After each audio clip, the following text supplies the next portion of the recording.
First off, like I appreciate the fans that came and supported us today. Like, it's break and the students are gone, and the students have been great, but the community, the fans that came today, it was big because it got loud in there, and there were stretches where it was really loud, and they helped us, and that's really important. So I want to thank everybody that came and cheered for us. And every time we play, we want to make Penn State proud. And I hope if this is your one game that you get an opportunity to come to, right? Maybe you live somewhere out of town, or maybe you don't live close to here, or you're in town for the holidays, and you get a chance to come watch this team play one time. I hope that person felt good about how hard our guys played and how hard they competed. And that's what we want. That's what we want people to leave seeing.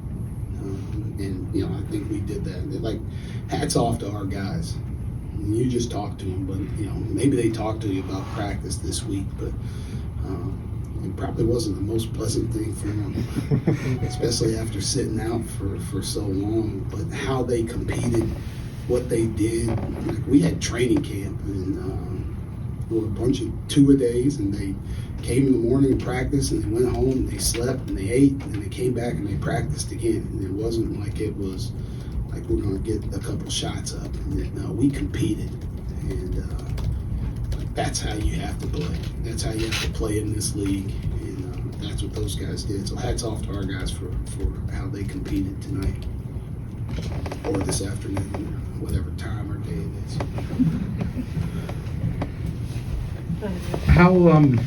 How concerned were you, I guess, about their preparedness, just given the layoff and all the time in between games? I wasn't concerned at all. Not one bit. I maybe concerned about our rhythm in terms of making shots, because, playing in games, you kind of get into a game rhythm with your legs. But, like, how we prepared for Indiana, and we didn't really start doing it until Thursday. Like, we had a chance when we came back to work on ourselves. That was the most important thing. How can we use the break to look at how can we improve? What are we doing good? What are we doing bad? How do we improve? And we focused on that for like 4 days. And then we started preparing for Indiana. But when we came in and walked through today, Coach Fairley, who did a great job of getting our guys ready, when they walked through today, like, they could tell you exactly what they were going to do. Now, it's a different story than stopping it, right? But they knew exactly what was going to happen. So I knew we were going to be prepared defensively. I didn't know how we would do offensively just because of our legs and the layoff. But I felt like we gutted through it. We got timely shots. We made timely shots. We got some drives to the rim, and they did a good job of taking what we did in practice, what we saw on film, and putting it into game action. Micah, I guess on the topic of shot making, I think you guys are 11 of 22 from three. What kind of impact did that have on the game, and did you think there was a difference in the type of looks you guys were getting from out there? Their defense, if you look at it going in, it's outstanding. I'd say they were like the 14th best defense in the country coming in. They're so long, they're so active, their guards are athletic. They do a great job of taking away three-pointers. But we had to find a way to get them. And we had to play them again, so I can't tell you exactly how we did it, right? But I thought what we saw on film and the way to attack it, we tried to do it. And that was a big part of it. Like, we got to make open threes, because that opens up the court for those drives to the rim that those guys are doing. So we did a good job of executing, but then we made timely shots. Smiles, huge 4 threes. Like Pickett, he made 3, but like he threw a couple in. That was almost like a get back on defense. Like he just kickballed it into the rim. But those count, man. Those count, unfortunately. So us making threes is a huge part of how we play. But we took good threes, right? We shoot 40% uncontested threes. We shoot 28% contested threes. So part of us coming in this week was, let's get more uncontested threes. Like let's pass up on the contested ones and let's get better ones by doing something different. And I thought we tried to do that. We still took some contested shots. So we'll talk about that tomorrow. Micah, as you touched on, Miles tried to hit a couple of big threes. What did you think about his performance today, and how has he progressed over the season so far?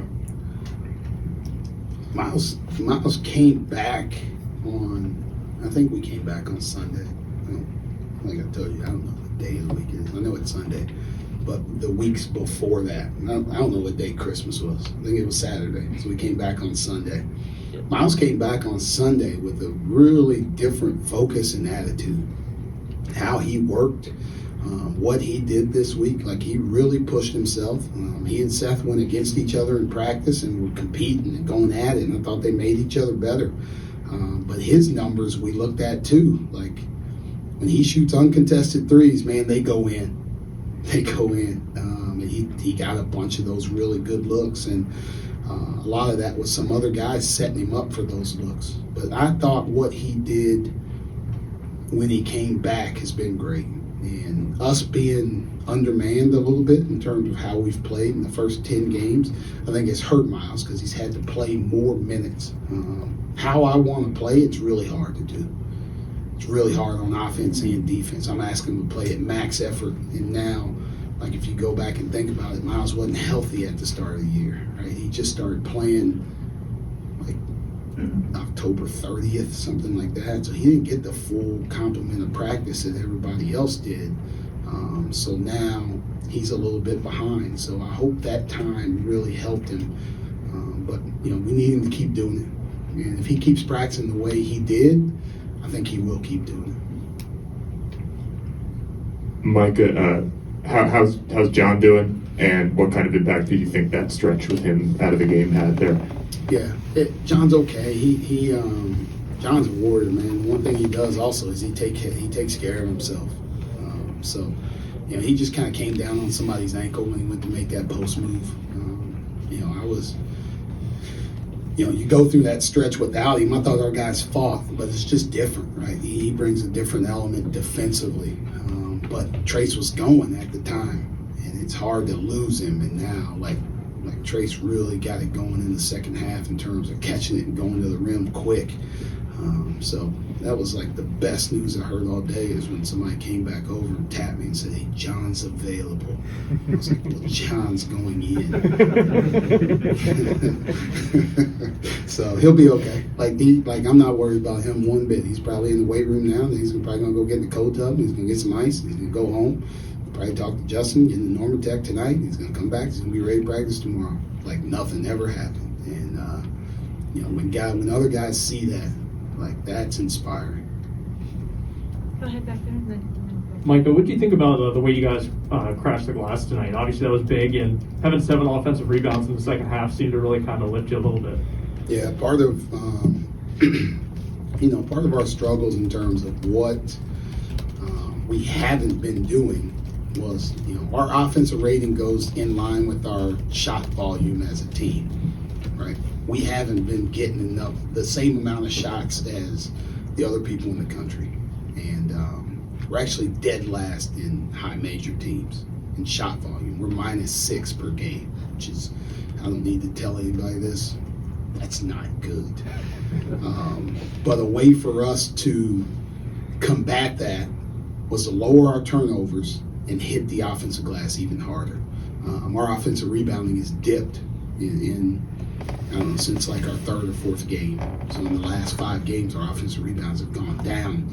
So that was a huge point of emphasis. And John goes, right? He does work every single day, but I think having Greg Lee healthy, being in there, helping us, having Jelani White in there, and then I thought Miles and Seth got some timely offensive rebounds and really just doing their job, just running to where they're supposed to be.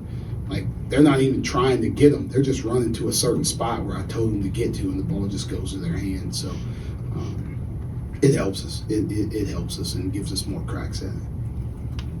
Micah, there was really only one run in that game, and you guys had it, and you got some three-point shooters open in that stretch. Were you doing anything different with the little screen rolls up on top there to get guys open? We changed a little bit from one half to the next, just kind of looking at what they were doing, how they were guarding it, and then really just kind of flipping it to something else. And like I said earlier before you guys got in here, we got to play them again. So and Coach Woodson's, he's an unbelievable coach. Like, so are the other guys on staff. So like, they're gonna figure out what we were doing. But we made a slight adjustment to try and get those guys open a little bit. Greg Lee picking up 4 fouls also gave us another 3-point shooter on the floor. So now we were playing with Miles Dredd as our 4-man, and they had to match up with one of the bigger guys on him. And he broke free for a couple of those threes just based on how they were playing and based on what we were trying to do. We have 2 more questions. You did a lot of your coaching in the Midwest. How big a win was this beating Indiana and for you guys and for this program right now? Yeah, I said this on the radio just a little bit ago. Like I'm a kid from Indiana, right? Like I grew up in Jeffersonville, Indiana. My parents went to IU Southeast, so they got Indiana diplomas on their wall. My wife went to IU. So it was funny. Sorry, I'm going to go back to this. Coach Fairley, who's from the East Coast, came into the office to watch film with Grady Eifert, myself. Brian Snow was still around, so he was in there, and he's like, hey, we're going to do something about Indiana. And I said, IU. And he's like, oh, sorry, I'm not from the Midwest, because I had said it, Snow had said it, Grady had said it. Like, that's what we say. But, I grew up in Southern Indiana. I grew up in Indianapolis, the other part of my childhood. And I grew up idolizing Coach Knight, right, in terms of his teams, how they played, what they did. And the greatest way, I guess, to honor somebody, because I would have crawled to Indiana if I was a good enough player. I clearly wasn't. But the greatest way to honor somebody is the way that you play. And when I go back and look at those teams, they were always tough, traditional, gritty, half-court, man-to-man teams. They shared the ball, and they fought on the glass, and they played as a team, and they played gritty. And that's what I knew it would take for us to win tonight, but to have success in the Big Ten. And for our guys to practice that way and then play that way, it's a testament to what they're willing to do. And all week or half this week, I give them a quote and before practice, and the one this week was the difference between excellence and mediocrity is commitment. And you saw some buy-in in terms of what we did in practice and how we competed today. So you're starting to see that commitment. And they're, maybe these guys are only here 1 year. But they're setting the standard for how we need to play. They're leaving film for the next group that's coming in to say, this is how you want to win in the Big Ten, this is how you have to compete. Last question.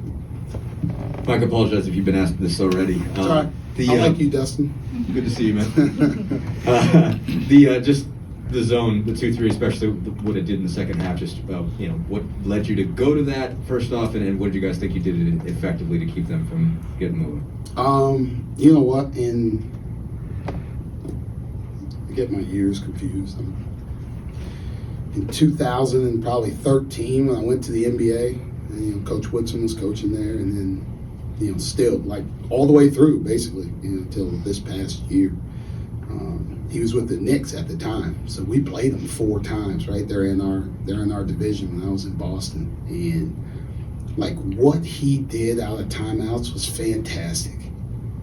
Like I still remember, like he runs such good stuff, and he puts his guys in position. They had a chance to kind of see how we were going to double team, like how we were going to rotate, what we were able to do. So I thought out that when he gets a chance to huddle those guys and talk to them, I thought he could really pick us apart. So we worked on it. Like we've been working on it a little bit here and there, and I just wanted to try and keep him off balance a little bit. Like just,